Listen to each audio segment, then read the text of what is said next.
So, as we know by now, the 2018 NFL Scouting Combine is a wrap. It's in the books. Some players significantly helped their draft stock.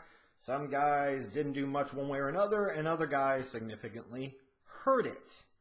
So, I'm here with an updated, this time 2-round NFL mock draft. I was thinking about doing 3 rounds, but next go round, I'll do 3 rounds. I was kind of in a rush to do this one, so I only had time to do 2, and I needed to move on and get back to watching some prospects. So, looking at this draft, a couple of things to point out. Number one, this scenario plays out as though the Jets are the ones that end up with Kirk Cousins. That's a major domino that needs to fall, because we've got to know, will Denver end up with him? Will the Jets end up with him? Maybe the Minnesota Vikings end up with him? We don't know yet. You hear reports and different rumors. But until free agency actually starts, we don't know where he's going to end up. And once he does fall somewhere and that domino does fall, then we're going to get a much better idea maybe of how the top of this draft ultimately could play out. So that will be a pre-draft story to watch. In terms of the draft itself, I think we're going to be focusing on a couple of major storylines as the draft goes along. Number one, are the Cleveland Browns going to take Saquon Barkley number 1, or is it going to be a quarterback?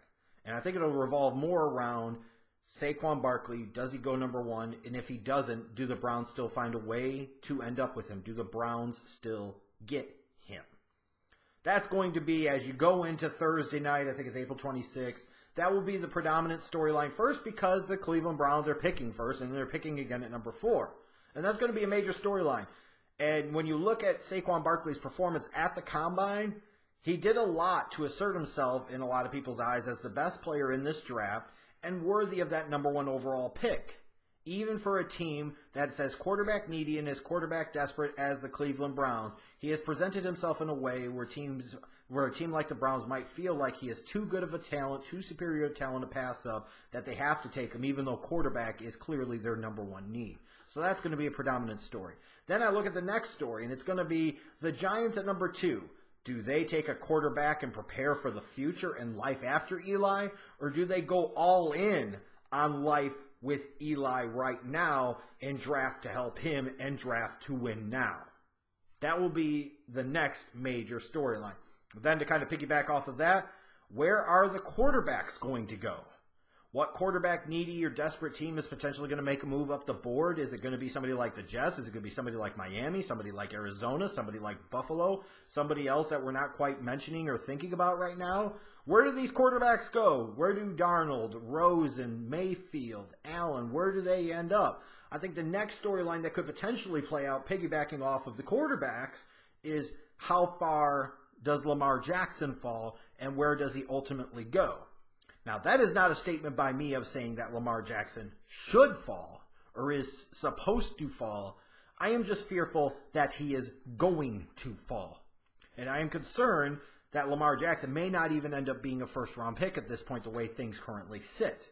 And if he doesn't end up getting drafted on night 1, which is a significant possibility, then where does he go on day number 2? Because he would be beyond question, unless something else completely unforeseen happens, which we've seen in the past, the Garyon Conley rape allegation, the Lyle Collins investigation, the Laramie Tunsil bong hits. You know, it seems like every year something creeps up.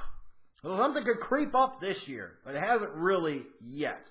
But Lamar Jackson not getting drafted on day 1, especially if he's invited to New York and he's sitting in the green room, would be the predominant story for day number 2 of the draft. It absolutely would be. And I think the other major storyline would be Shaquem Griffin, the inspirational linebacker from Central Florida, and where he's going to get drafted. And the great thing is, it's not a question of if he's going to get drafted. Somebody's going to draft him, but it's going to be a question of, is it going to be late on day 2 or early in day 3?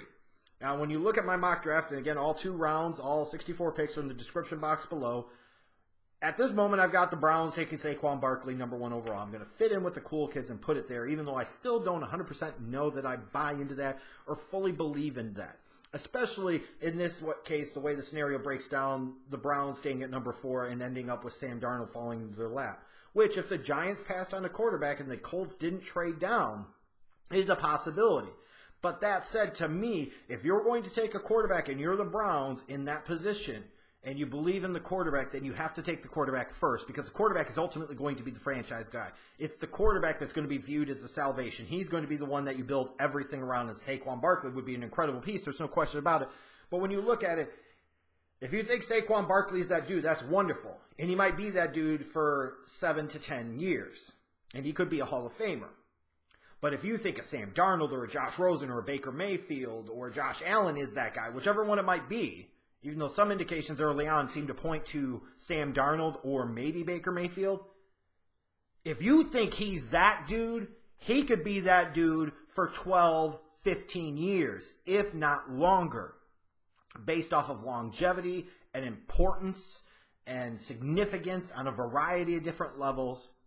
As great and wonderful as Saquon Barkley is, if the quarterback that you value is there and you have a similar grade on him to Saquon, then you take the quarterback no matter what. Then you figure out a way to get Saquon Barkley no matter what. No matter what. But if you find a quarterback that is that guy, then you must take him number 1 overall. And if you don't have a quarterback worth taking number 1 overall, then you probably don't have a quarterback worth taking number 4 overall. You should draft somebody like a Denzel Ward or a Derwin James or a Tremaine Edmunds, Minkah Fitzpatrick, somebody like that, and maybe trade back up into the tail end portion of round 1 and get Lamar Jackson that way, or maybe a Baker Mayfield. But that's what the Browns have done over the years. They take the quarterback later, and they need to make a statement, and if the quarterback is there, he needs to be the guy. I'm sorry, that's just the way it is. But as of this moment, I've got Saquon going number 1. The Giants passing on a quarterback, to me, people will talk about Saquon. Well, in this case, he wasn't there. But even if he is there, I don't think it's a guarantee they would take Saquon.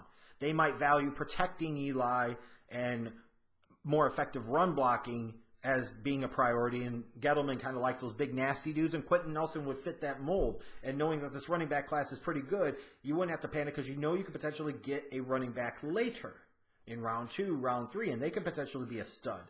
But guys like Quenton Nelson, they might feel like don't come around every day. So I wouldn't be surprised if he ends up going number 2 overall in this draft. The Colts at number 3, Bradley Chubb, especially if you're switching to a 4-3. I think he's the best defensive player in this draft. I think he's a stud. I think he's a better all-around prospect than Myles Garrett was last year. And to be able to get him at number 3 overall, you got to feel really, really good about yourself and what you're doing if you're the Indianapolis Colts. So that would allow the Browns to get Darnold at number 4, and at that point in time, they'd probably be doing backflips, and the city of Cleveland would be probably doing backflips because they got Saquon and they got their quarterback of the future. What could possibly go wrong? Well, it's still the Browns. Until proven otherwise, they're still the Browns. As far as Shaquem Griffin, I feel like there's a chance he goes late in round 3 on day 2. Feel like maybe he should. Worst case scenario with Shaquem Griffin. He's a baller. He can play. 1 hand, 2 hands, no hands, doesn't matter. Kid can play.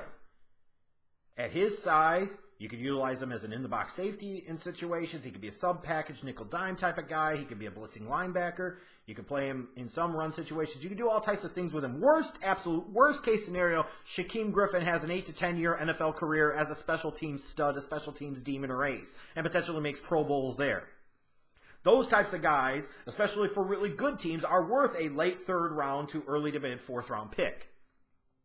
So I anticipate not only is he going to get drafted, which I think everybody assumes he will now, even though it's crazy just a few weeks ago, he wasn't even a combine invite, to there's a chance he might go on day number 2. And if he does last to day number 3, I promise you, he's not going to last very long.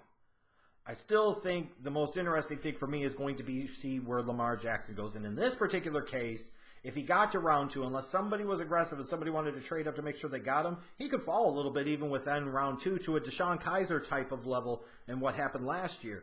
But if he ended up in Baltimore, not the worst situation. Wouldn't have to play right away. You could say, you're our quarterback of the future, but we would like to also feature you in these other ways right now to make sure that we get your athleticism on the field, utilize you in that Cordell Stewart type of slash role, and you could get something out of that 2nd round pick while still focusing on saying, hey, we know Flacco's not the guy super duper long term. Lamar Jackson has incredible upside. He has incredible athleticism. He's underrated as a passer. Give us some time. Let us work with him. And you could have something special.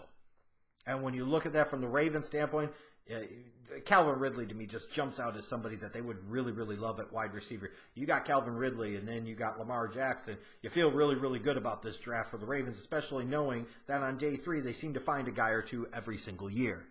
But this is my mock draft. Probably the things that will be most notable to you is that I have a corner not named Minkah Fitzpatrick going in the top 6, and that's Denzel Ward. He ran that fast.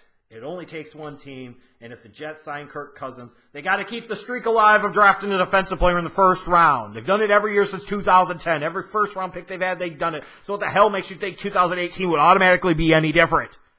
You might also be surprised to see Derwin James going ahead of Minkah Fitzpatrick. I thought Derwin James had a more impressive combine than Minkah Fitzpatrick did. I think some teams are going to be questioning where do they play Minkah Fitzpatrick, where's his best fit? Is it kind of like a Jalen Ramsey situation where some teams value him more as a safety and some teams value him more as a corner? Who knows? I still got my Bears taking Tremaine Edmunds. They need their lacquer. They need black lacquer, damn it. That's what they need. They need Tremaine Edmunds. Anyways, that's my mock draft. Let me know what you think in the comment section below, what you thought about the combine, where you think Shaquem Griffin's going to get drafted, and if it's not Lamar Jackson, which one of the big name, the big 5 quarterbacks do you think is going to drop? Because one of them is going to drop. I believe that. I believe that.